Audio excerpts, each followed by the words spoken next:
Shalom, saints and elect. This is Jerron127 coming to you guys with another video today. This video is another end time dream type of video that I had a few days before my birthday. This dream happened on January 24th, and I'm just getting it out to you guys now. So just bear with me with the timing. I've been a little bit busy, but not busy enough to where I can't be posting more consistently. So I do apologize. But anyways, back to the vid. I understand that a lot of us, when we have these sorts of dreams, any dream really, a lot of the times we can't predict when it's going to happen, what it's going to be about, this, that, and the third. So, here I am sleeping, and this dream, crazy dream I might add, it just kind of came out of the clear blue sky. I tell you right now, I had no thoughts whatsoever about anything in this dream, but everything I'm about to tell you, it felt as real and as vivid, if not more so, as we are in our everyday waking life. So without further ado, I'm gonna go right into it. So the setting was in downtown Chicago. I was seemingly kind of like on a field trip with my old high school for some reason. I'm not sure why I kind of reverted back to that time period, but from what I can tell, there were some kids from my high school. They were kind of like present. They were there. So it was a very gloomy, cool kind of day. So like a fall day, cloudy. I want to say like in the 40s, maybe 50s. So jacket weather up here in Chicago. Anybody that's from here, you know what I'm talking about. So and then again, it was rainy. It was like late March or April-ish time, because it was very cloudy. It was drizzling. It was rainy. It was wet outside, sort of like. I was in a large crowd. Like the setting was kind of interesting. Like it seemed like it was a field trip, but also it could have been like a protest or something like that. The reason why I say it was a field trip is only because there were some people from my old high school. They were there, and it seemed like they were the same age as when we were in high school, more or less, or at least they didn't age much. That's all I can really deduce from it.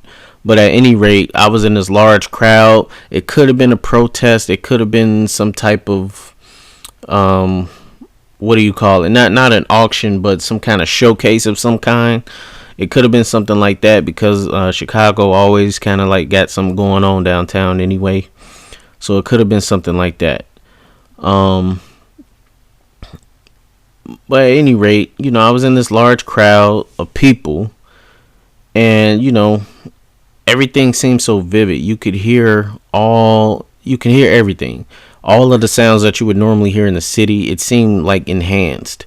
So, car alarms, horns, brakes, people murmuring, talking, all that. It seemed so enhanced. Like this dream was, it was, man, only way I can explain it, it was like, it was high def. It was like 4K or something. Like, that's how like vivid or real it felt compared to like, say, I don't know, standard 720p or something like that. So it felt very like real and very vivid. Then everything just kind of stopped. No sound whatsoever. Like there was nothing. Then all of a sudden I start hearing people yelling and screaming and running. So, it went from like an everyday kind of setting to dead silence to pandemonium. Everybody screaming, everybody yelling, everybody doing all this kind of stuff. And, I'm just looking around trying to figure out what's going on, because I'm like, yo, what is going on right now? So I see somebody pointing up in the sky. So I look up, and sure enough, I see like five or six or something like that, different heavenly type bodies in the sky. large orbs, look like planets or moons or something like that. They were big. They were probably about where the moon was in size, but they might have been even closer than that. It was kind of hard to tell exactly how close they were, but I would say relative to the moon, they were at least as big as the moon is when it just comes over the horizon or it just comes into the sky. So just a picture how big the moon is, when it's coming over that horizon or when it's just kind of coming up. So I'm looking up at the sky. I'm like, what is going on? Like, again, it's like a couple of different planet looking things in the sky. I don't know what's going on. So from the looks of it, it looked like all the planets in the solar system had aligned, and they were all in the sky, in the visible sky that we could see on Earth. So I'm looking up at these planets, and it was weird. They were in like a weird location. They were like more so positioned to the left of my point of view, more so than the right, because on the right side, I'll explain that in a second. The right point of view that I could see in the sky, it had something else over there, but they were more so positioned on the left. In addition to that, the sky was really weird looking. Like the sky, a traditional sky, whatever type of weather, that's what the sky gonna look like. If it's sunny outside, it's gonna be a nice blue kind of sky. If it's cloudy, it's gonna be cloudy. This sky, contrary to what I mentioned earlier, it changed from that cloudy type setting, gray, to the sky changed into like a fiery kind of scarlet, kind of orange reddish kind of color. And not only that, in place of the clouds was literal viper heads. So just a bunch of snake heads was took the place of the clouds, and they was everywhere. And on the far right was a planet that looked exactly like the Earth. So as I mentioned before, on the left, you had all the other planets. The sky is filled with a bunch of snake heads, literal viper-looking heads. On the right, there was a planet that looked literally just like the Earth. So, not only is everybody freaked out by this, include myself, I don't know what's going on right now. I'm thinking we all about to die. At this particular time, I'm just thinking like, wow, the end times, or the rapture really is coming and all this kind of stuff. I'm literally thinking this right now because I'm thinking, wow, God really was that close. Everything really was that close to ending, to happening, to our everyday lives ending in an instant. This is what I was thinking. So I did feel some bit of regret and a lot of disdain for what was going on, because I was afraid at what was coming, because I know what's coming after that. So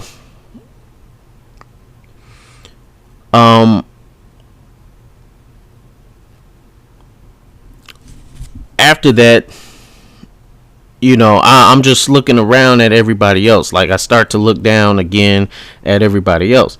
Everybody else is kind of like, still in awe of what's going on, and they're constantly looking up. I look back down, and from that point, since we still technically alive, I'm just like, hey, look, we need to be started repenting. We need to say we sorry, repent and all this kind of stuff. But wasn't nobody trying to do that. Then all of a sudden, the sky literally starts closing in. It literally starts coming towards us at a very rapid pace. So over the horizon that I could see in my point of view, in my line of sight, it looked as if like an explosion. Like everything just started shooting upwards. Like the ground, it started shooting upwards as if it was like exploding, like everything was exploding. So as it's coming towards us, everything that was at the ground or attached to the ground was literally getting vaporized. So, and again, this thing is approaching fast, and I kid you not one person repented or said they were sorry for what was going on. And it was to the point where it seemed like there was no time to repent. So I'm like, man, I'm just like, man, because at this point, ain't no point in running, because you see your imminent doom coming. So what's the point of running? So, before, let's say it got to, I want to say like about 300 feet from where I was. I'm literally seeing people right in front of me get vaporized. Right before it hit me, I just said, I closed my eyes, accepted my fate that I was about to die, and I said I love God. I was like, well, I still love God regardless of what's going on right now. And as a result, the explosion or vaporization, whatever it was, it passed right through me. Like, it went right through me, and I didn't die. It just passed right through me, and I was just looking at my hands and everything like, oh, I'm not dead. Like, I'm still here. But anybody else that didn't repent or didn't, literally didn't repent, they got vaporized instantly.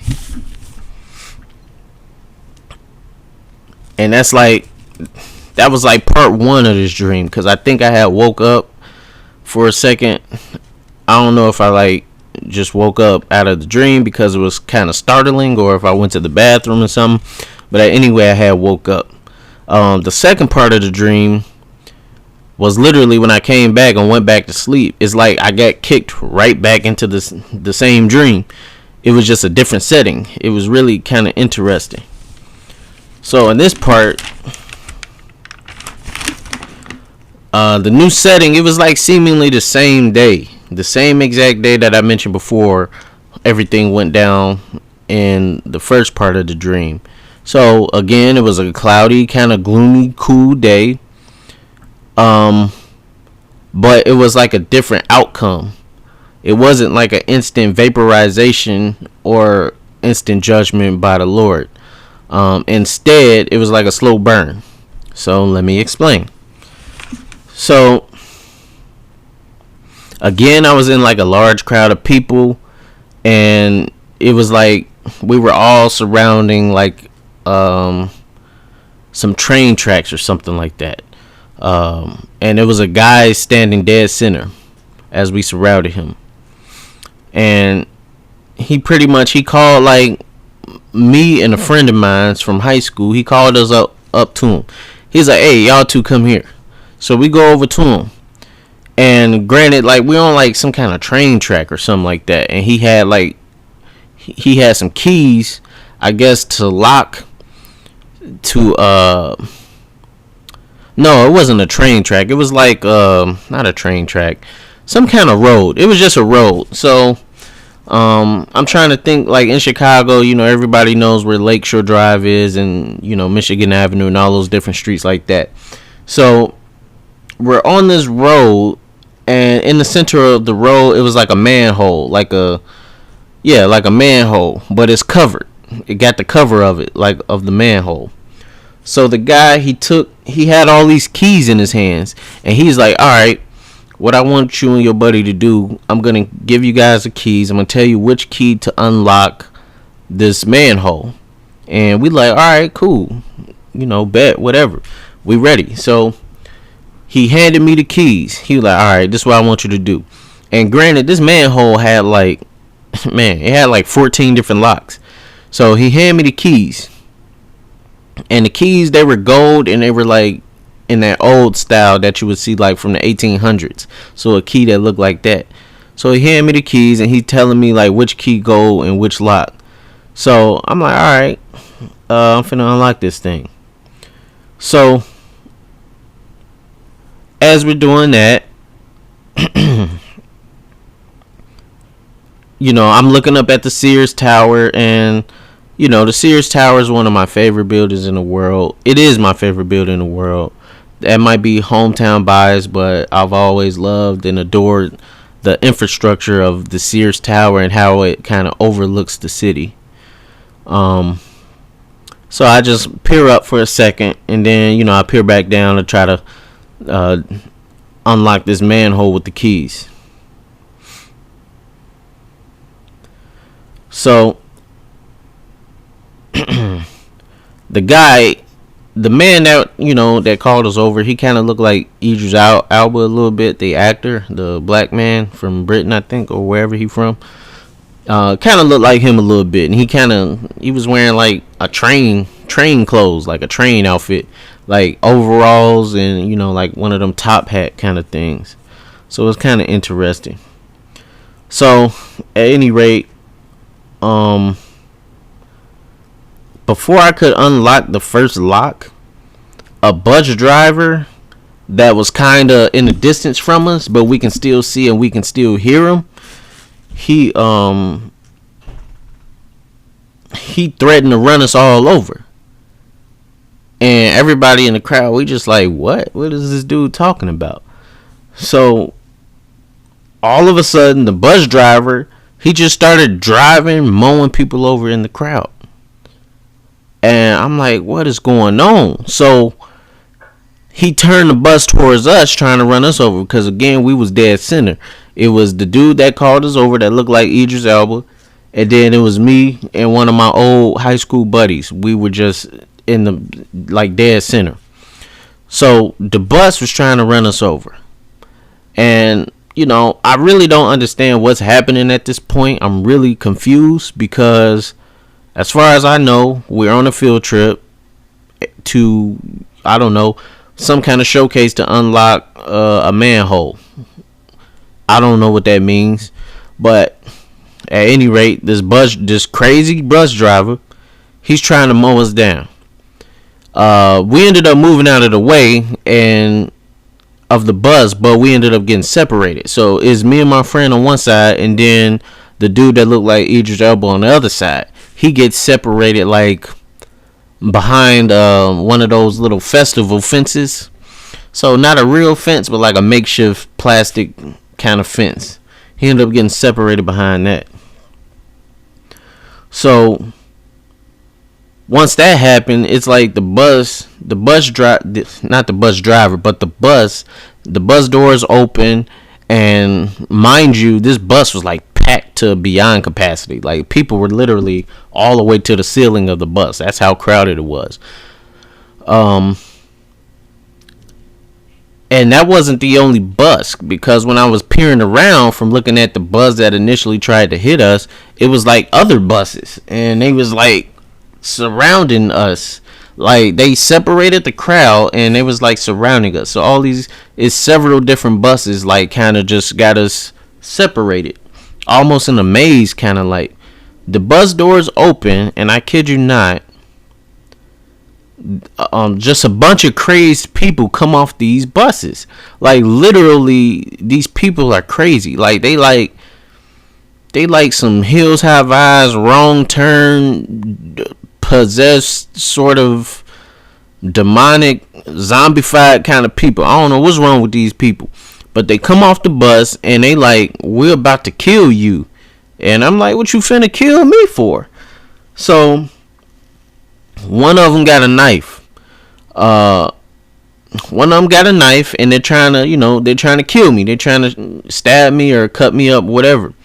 So I grabbed what I could to defend myself. So I grabbed for some reason there was a punching bag on the ground. So I grabbed that, and it was like a heavy bag. I just pick up the heavy bag, and I'm like using it as a shield to shield myself from this lady trying to cut me with this knife. Tragically, my friend from high school, he jumped in to try to protect me, and he ended up getting his throat sliced open. So he ended up, I don't know if he died or not, but I'm assuming he probably died. So that was a pretty sad thing. And then But really, I didn't have any time to mourn because everything's happened so fast. So his throat gets slashed, and I'm like, oh man. I'm not gonna say who it was, but we was really good friends back in high school. After that, somebody else with a gun, they try to kill me. So they literally shooting bullets at me, but somehow I'm able to deflect with this heavy bag that I had picked up. And this is such a crazy time because literally nobody is repenting. Nobody is trying to do the right thing. Everybody's just out there for themselves. So it's like a bloodbath. People are just killing each other left and right, assaulting each other, doing all kinds of crazy things. I'm literally, as far as I'm concerned, it was just like me and my friend. He saved me, and I was the only one with the mindset that no, I'm not gonna give in, because what they wanted me to do, they wanted me to start acting like them. So they like, nah, aren't you gonna defend yourself? Aren't you gonna kill? And I'm like, no, I'm not gonna kill. I'm like, I'm not finna do that. I'm like, no, I'm not doing that. I said I'm gonna defend myself, but I'm not gonna kill. So as I scroll down, hold on one second, lost my spot. Man, I can't tell you, like, these people were so deranged, and it was so many of them, man. It was like hordes of them. It was a literal bloodbath. People was literally killing each other left and right, besides the ones trying to get me. So again, it's like they're trying to entice me to kill. They're like, aren't you gonna kill? Aren't you gonna do mischief? And I'm like, no, I'm not finna do this. I'm gonna defend myself, but I'm not going to kill. So that continues on for a little bit, and then the dream just ends. The dream literally just ended after that. Like, I refused to kill, and the dream kind of just ended. So out of all of that, it was literally like 2 different dreams with like seemingly the same day, but they had 2 very different kind of outcomes regarding them. And it was honestly kind of strange.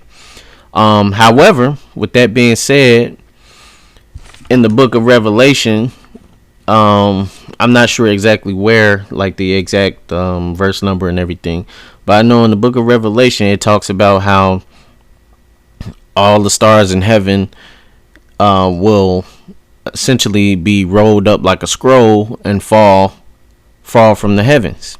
So that's what reminded me of the first part of the dream. Then in the second part of the dream, with everybody, where it's literally like a bloodbath, it reminds me of a later part in Revelation where the Lord has already poured out his wrath, but nobody is repenting. Nobody is repenting. Everybody's continuing to, dwell and live in their sins. Fornication, adultery, rape, just openly having sex everywhere. Like, all this kind of crazy stuff going on. And then, anybody who reads the scriptures, especially Revelation, sometime after that, the Lord, he ends up coming. So all I can tell you guys is this. I know when I'm praying, a lot of times I pray for dreams and visions and things of that nature, but I never know when they're going to come, and I never know what they're going to be about. I usually back up what I'm seeing in these dreams via the scriptures. So if it's not scriptural that I can tell to any degree whatsoever, I know it's not from the Lord and it's from the enemy. And that's all I have to say for today in regards to the dream. Hopefully you guys can comment in regards to the dreams. If you've had similar dreams, definitely comment. If you got any questions, comment as well. And don't forget to hit and like the subscribe button for anything else. Shalom, everybody. Thank you, and be safe.